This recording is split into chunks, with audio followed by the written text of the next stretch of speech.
Before she was prisoner number 19,880, Mala Zimitbaum was just a young woman walking city streets, her future still hers. In September 1942, her name was stripped away and replaced with a number, yet inside the camp's barbed wire, she made a decision no rulebook anticipated. Her story inside the World War II camp is not about surrender. It is about the quiet acts that changed everything. But how did hope survive such a place? The gates stood open just wide enough for a line of women to pass through, each clutching what little remained of their old lives. Mala stepped forward, the ground beneath her feet hard and unfamiliar. The air inside the camp was sharp, carrying a silence that pressed against her skin. Guards watched from a distance, their faces unreadable. A line formed, shuffling slowly toward a table where names were spoken for the last time. Her voice, once her own, was replaced by a number, 19880. The digits were inked onto a scrap of paper, then pressed into her memory by the sting of a needle. Hair fell to the floor in silent piles as clippers buzzed across her scalp. The mirror offered back a stranger, every trace of her city life, her family, her laughter swept away in moments. A striped uniform, stiff with starch and too large for her frame, replaced her clothes. The fabric scratched her skin, the number sewn above her heart where her name should have been. Around her, women stood in similar uniforms, their eyes searching for something to hold on to. The line moved again. Bowls were handed out, tin, dented, cold. Into each bowl, a ladle of thin broth, a piece of bread no bigger than a child's fist, 300 calories to last the day. Hunger arrived quickly, settling deep and refusing to leave.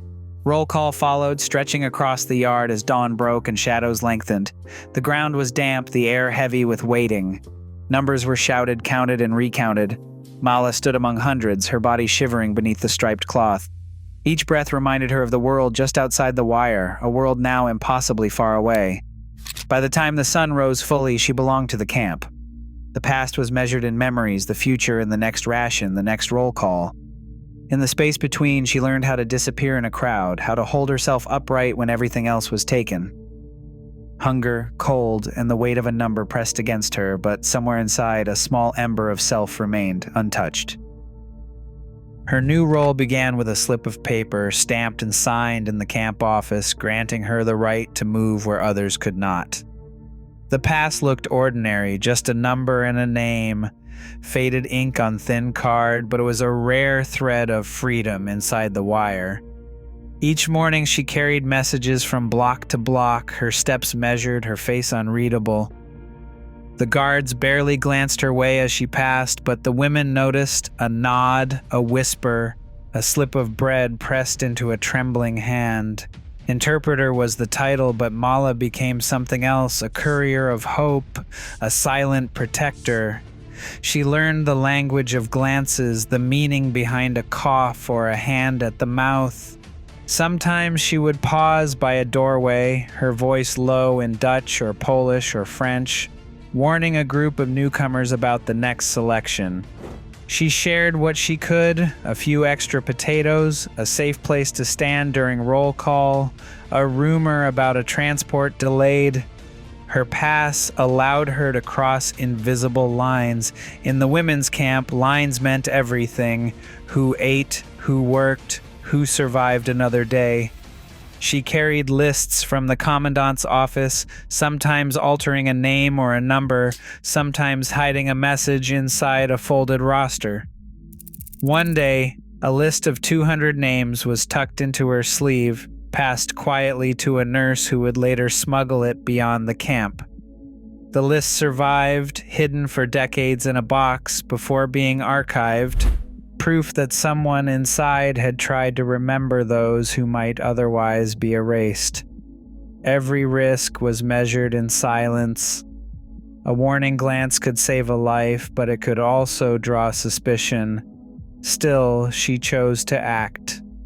She moved between the blocks, a shadow among shadows, never lingering long enough to be missed. Her usefulness to the SS bought her time, and she spent it on others. Some nights, when the camp seemed to hold its breath, she would sit with a woman who could not sleep, offering a few quiet words in her native tongue. The comfort was small, but it was real. In a place built to turn people into numbers, she found ways to remind them they were still human. Every step, every whispered kindness was a small act of defiance, a refusal to let the camp decide who she would become. 2 nights before the attempt, the workshop filled with the sound of quiet sewing. In the faint light, hands moved steadily over dark wool, stitch by careful stitch. A uniform took shape.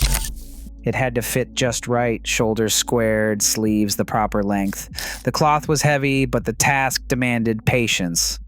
A single loose thread could mean discovery.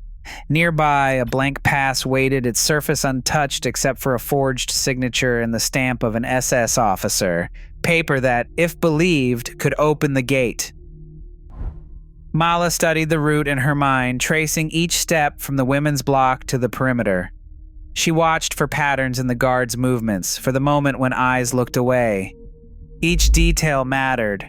The hour when the gatekeeper grew tired, the shift change that left a gap, the way shadows pooled near the fence at dusk. She rehearsed the story they would tell, the tone of voice needed to sound official, the weight of the wash basin her partner would carry. A prop to explain their errand. Trust was measured in glances. The man from the workshop who risked everything to lend the uniform pressed a button into her palm, a silent promise of help if things went wrong. The forged pass felt thin between her fingers, but it was all they had.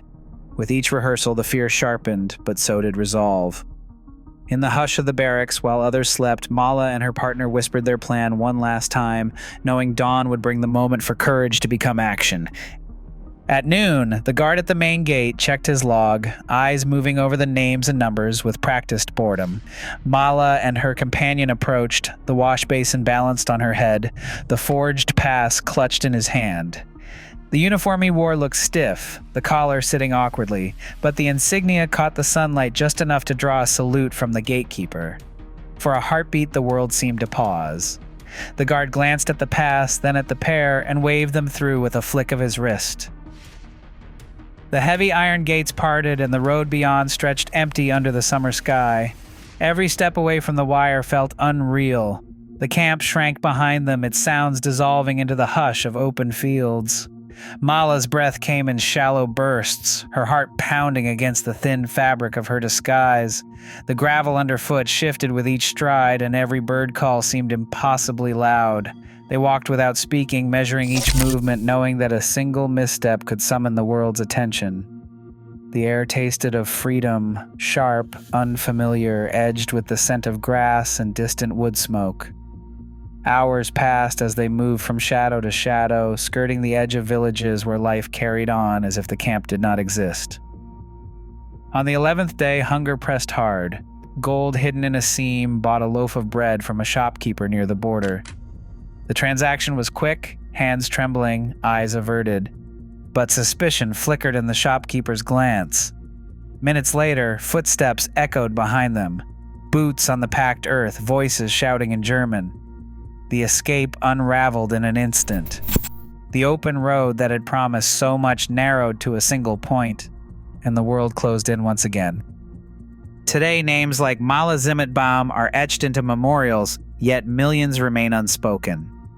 As hate resurfaces in new forms, the choice between silence and quiet resistance remains urgent. In every act of dignity, history asks, what will we defend when humanity is tested again? Thank you for watching.